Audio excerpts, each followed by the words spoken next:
Batch Episode 9, The Harbinger, has just released. And guys, I don't know how they do it, but week after week, it just gets better. Crosshair is getting involved in the community and Omega is chilling with Batcher when the creature begins to chase some small animals to a cave. Batcher begins to whimper at the cave, and at this point, Batcher just knows when something isn't right and Omega should just recognize that. Sure enough, Ventress appears from the shadows in her creepy way. Clone Force 99 pulls up and they all square each other up. Ventress tells the clones that Fennec has sent her due to the information about the M count being acquired, but she demands to know why they want it. Omega slips up at the thought of being a Jedi, revealing that the Empire is after her due to her M count levels. Ventress wants to do some tests on Omega, but during this time, Hunter, Wrecker, and Crosshair figure out who Ventress really is, and they have a huge problem with it. Ventress would then assign Omega to retrieve a flower from the top of the island, knowing that it would send her away for a little bit while she and the group work some things out. And when I say work some things out, I mean Ventress kicking their butt in a fight. She uses the Force to pull their weapons away from them,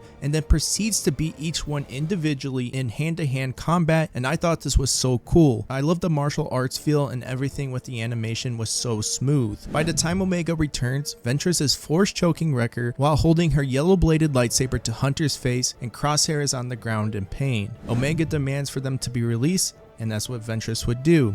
Back on the Marauder, Hunter wants nothing to do with Ventress because of the things she did in the war, but Omega is convinced that she has changed and should be given another chance. She convinces them by using Crosshair as an example. They would agree and Omega and Ventress' time together would continue. As they boarded a small boat, they went into the middle of the ocean. Ventress explains the Force very briefly to Omega, saying everything is connected and she needs to reach out to feel that connection. Omega would step to the edge of the boat and reach her hand out while closing her eyes. Nothing would happen and Omega would get frustrated and give up, where Ventress then blames Hunter and the rest for her lack of training and discipline. Omega would say she's trained, whereas Ventress would rebuttal by saying being trained as a soldier is different than being trained in the Force. Ventress would then walk to the edge of the boat and reach out with the Force. Then, sea creatures would start swimming around the boat. I like this moment as it reminded me of Luke when he was training with Yoda and he gave up on the X-Wing and Yoda had to show him it was possible. You just have to believe in yourself and trust the Force. Also, I would like to mention something here, as a lot of people like this as it showed Ventress' journey back into the light by being attuned to the natural Force, but honestly, Ventress has always been able to do this even when she was under the dark side's influence. In Dark Disciples, Ventress trains Quinlan Voss about the nature of the dark side by summoning and taming a snake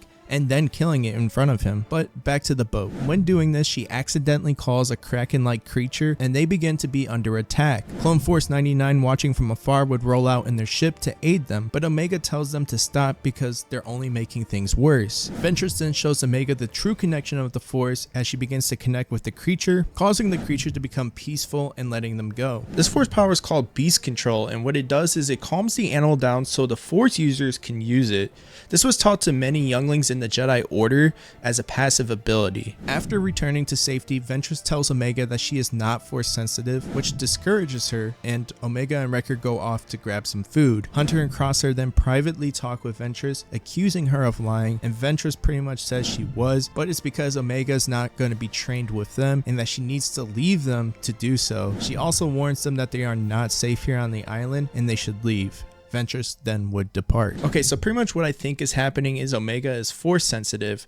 We're going to learn more about it in the last 6 episodes of the season, but I think I see the trajectory and where everything is actually going, so bear with me. I think we're heading towards a clone rebellion on Mount Tantus. During that time, I think Omega will show up there again with Clone Force 99, and maybe the Empire gets a little bit of her DNA during that time period, but I think what's really going to happen is Mount Tantus is going to take some significant damage, and a lot of that stuff is going to be lost, and I think it's going to send Palpatine's cloning process backward. But anyways, when they go to Mount Tantus during this clone rebellion, I think this is where tragedy is going to set in, and I think the majority, if not all, of Clone Force 99 will actually die, leaving Omega to fend for herself moving forward. This would open the door for Ventress to come in and maybe train Omega then, and we get that master apprentice kind of bond, and who knows, maybe that could be the next animated series that we get moving past the Bad Batch. I'm not too sure, this is just kind of my speculation at this point, but what do you guys think? Leave your comments down below.